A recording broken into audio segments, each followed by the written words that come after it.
One of the biggest misconceptions about Guild Wars 2 is the lack of an endgame. My name is Sirma and today I'm going to tell you what the endgame of Guild Wars 2 looks like. To be honest, this misconception is somewhat valid in the early days of Guild Wars 2 after its release in 2012. Once you reached level cap, there wasn't much to do other than farm dungeons for gold or participate in competitive modes.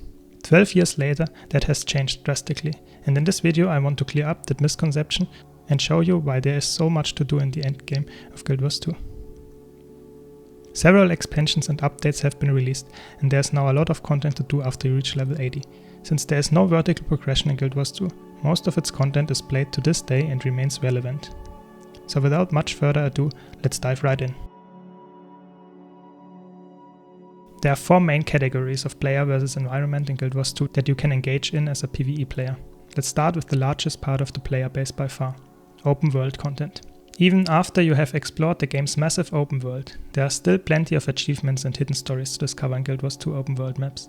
If you do not enjoy this type of gameplay, the open world offers various events that take place on a regular basis, usually every 2 or 3 hours on a timer.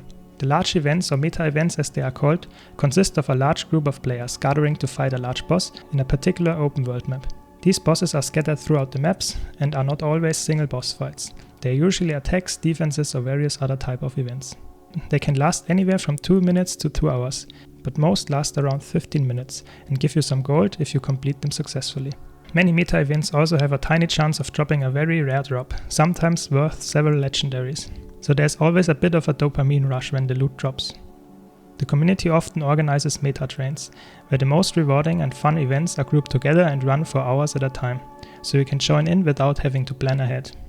These events run very smoothly, even with so many players around, and they are usually so much fun that many people have been doing them every day for years. Finally, there are 6 different festivals throughout the year, such as Winter's Day in December and January.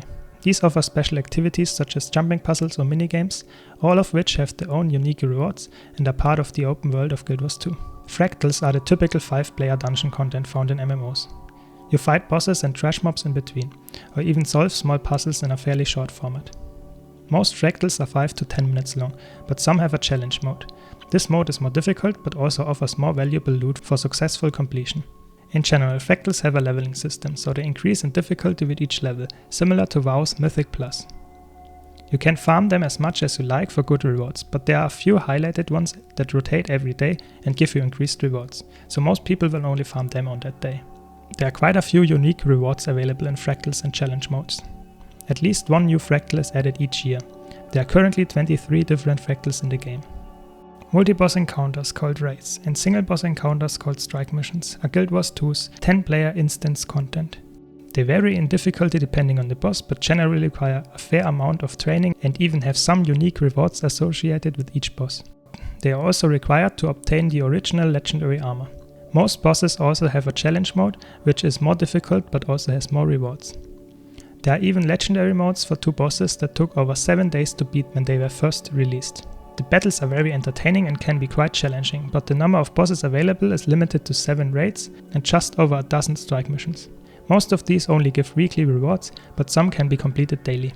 Convergences are a fairly new type of content, where up to 50 players take part in a special mission, similar to a normal open world meta event, but requiring a bit more organization. The main difference is that a convergence is instance and drops different loot. In summary, the instance content in Guild Wars 2 is not updated or expanded very often, but is very good. The cornerstone of PvE in Guild Wars 2, however, are the big open world meta events. In player versus player, all players receive the same amount and quality of gear and can choose and create their own build. They then fight in different styles to win and earn prestigious rewards, or just to have fun together. The main competitive style is Conquest, where your team tries to capture points and hold them against the opposing team. Every few seconds a captured point awards 1 point to the team controlling it. Killing an opposing player is also worth 5 points. The first team to reach 500 points wins. Matches last around 10 minutes. This mode is quite difficult, as you not only need to know which skills to take and hit, but also which of your opponent's skills to avoid. You need to know where to go on the map to be in the right place at the right time. However, it can be fun for players of all skill levels. There are 2 main types of PvP in Guild Wars 2. The first one is ranked. When you queue up for ranked, you will be matched with players around your experience level and or rating. You can queue alone or with a friend. If you do not wish to compete, you can also queue up unranked, where no rating is taken into account in the matchmaking process. You can also queue up as a full team of up to 5 players in unranked. Ranked, on the other hand, gives you more challenge and fair matches for more rewards. At the end of each season, which lasts approximately 10 weeks, the highest ranked players will receive a special title. The second form are automated tournaments. ATs are the most competitive part of Guild Wars 2, as you compete as a group of 5 players in a Swiss-style tournament. This means that you first play a few round-robin matches, and then the top teams advance to the knockout stage. These tournaments are spread out throughout the day, and there are even more rewarding tournaments every Sunday.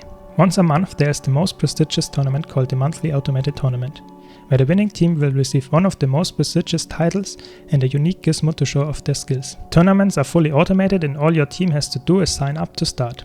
Even if you lose, the rewards are well worth your time and you will need to practice a lot to stand a chance of winning. These monthly automated tournaments are community highlights, as they are often casted by content creators who are ArenaNet partners and can therefore spectate and stream the matches live.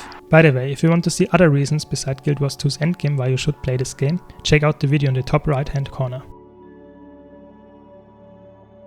World vs. World is a game mode that combines open world maps with player vs. player combat. In this mode, players join alliances of guilds to dominate the mist maps by capturing and defending castles and towers. It uses equipment from PvE, but has its own builds and strategies as you play against other players. There are 3 main ways to play this competitive mode.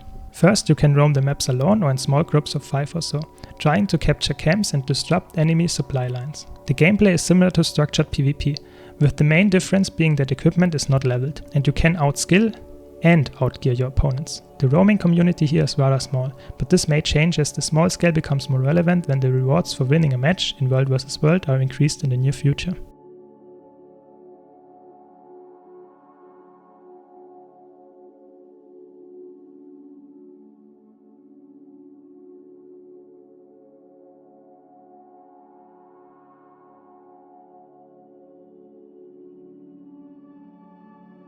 The bread and butter of World vs. World are the large-scale fights. Whether it be for conquest, defense or simply to fight on the open ground, there's always a reason to engage your enemies in a big battle, even if it's just for the loot they drop when you defeat them. Often these battles between all 3 sides can make for some really fun and strategic gameplay, but can suffer from lower frame rates, as up to 200 players on a single spot of the map can be quite hardware intensive. Either way, it is fun for players of all skill levels, and these so-called Zerg battles are every day of the week. So there is no barrier to entry. The community is very large and is likely to grow, as ArenaNet, the developer of Guild Wars 2, is planning and shipping some major improvements to the game mode, so it is a fantastic time to join. There are quite a few guilds in Guild Wars 2 that focus on organizing 15 vs 15 player battles, which are much more organized than the classic Zerg World vs. World gameplay.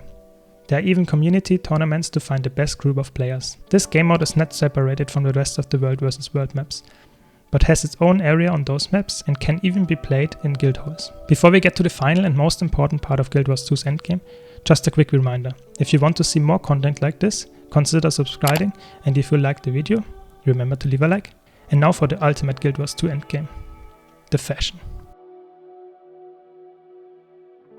Since there is no vertical progression in Guild Wars 2, you might ask why you would want to engage with all this content, since there is no carrot to chase.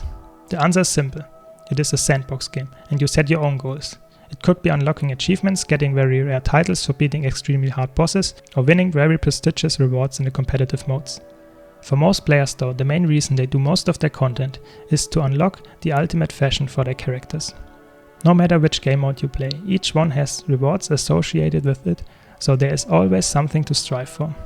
In addition, each piece of content rewards you with gold, so you can buy a whole range of skins even if you do not want to engage in a particular encounter. In total, there are over 10,000 skins and items available, so there should be something for everyone. There are even held fashion contests in the community.